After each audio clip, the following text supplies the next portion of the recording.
I remember my grandma's favorite story was about how everything cost 2 cents when she was young. But now, everything constantly got more expensive, and it was all because of the government. These uneducated pigs didn't know how to control prices. And when I was privileged enough to hear the story, her complaining would last for hours and hours. And that's exactly what reactive people do. They always focus on the things that they cannot control. It's not possible that a concept like inflation would exist, and if it did, it's impossible that they wouldn't know about it. On the other hand, proactive people realize, look, even if my complaining were completely objective, it doesn't help me, so I'm going to focus on what I can control.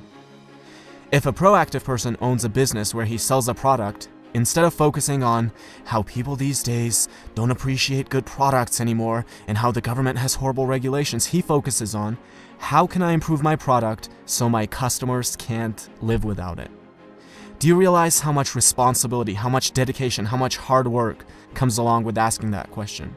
And what do you think our effort minimizing brain is going to pick as default? And that is exactly why most people focus on the things that they cannot control rather than focusing on the things that they can. Habit number 1 is be proactive. Now, imagine you're at a funeral, but this one's different from all the funerals you've ever been to. You're standing over the casket and you see yourself. What do you have to say about yourself? This is one of the most powerful questions you could ask. Are you doing the things in your life which are aligned with what you want to be able to say? Do you want to say that you are a good spouse? If that's the case, how does coming home and instantly being negative towards your spouse affect that? Do you want to be remembered as a person who added value to society? If that's the case, are you doing the things that will allow you to say that, or are you scared of failure and choose comfortable mediocrity instead? Almost every one of us will have to readjust how we live when we ask this question. Habit number 2 is begin with the end in mind. Now, if I were to ask you, what are the most important things to you? The most common answers I would get would be either your well-being or your relationships, your family, your spouse, your children. You would never ever say organizing papers or watching TV.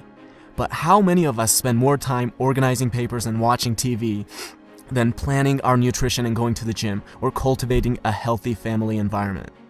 There's a horrible disconnect between what we say and how we actually allocate our time. Habit number 3 is put first things first.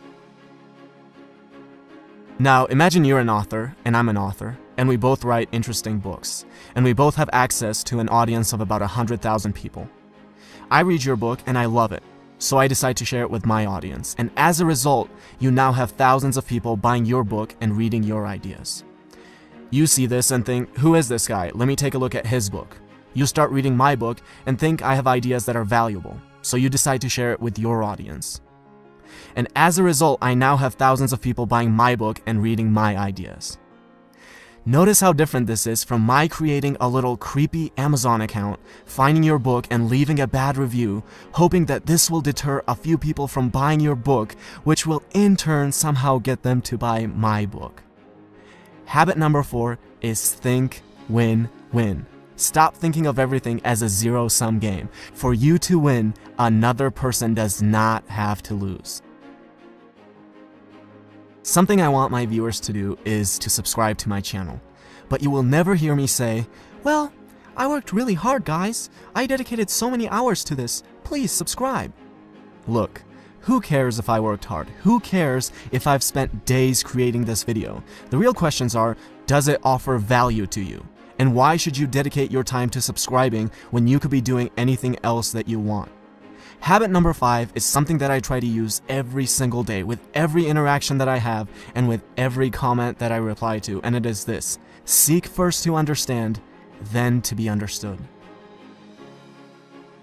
Now, imagine there are 2 people and a tree with 5 apples on it. They're both too short to reach the apples, but if one of them sits on the other's shoulders, he can reach all 5 of the apples. This is called synergy. The whole is greater than the sum of its parts. Now, I'll be the first one to admit that you can't achieve this with everyone, but you should always be looking for opportunities to create synergy. With every synergistic opportunity you create, you can gather many more apples than you otherwise would by yourself. Habit number 6 is synergize.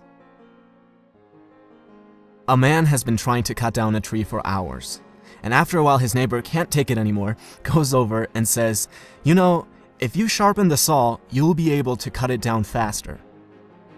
And the man replies, "But sharpening the saw is going to take time." Now, we might laugh at this story, but we do the same thing all the time. We can't find 30 minutes a day, 4 times a week, to go to the gym. Our health deteriorates to a point where we're physically incapable of being effective. We can't read a book for 15 minutes a day and mentally stimulate ourselves. No, these things take too much time. And then we have the audacity to ask for little tips and tricks on how to be effective.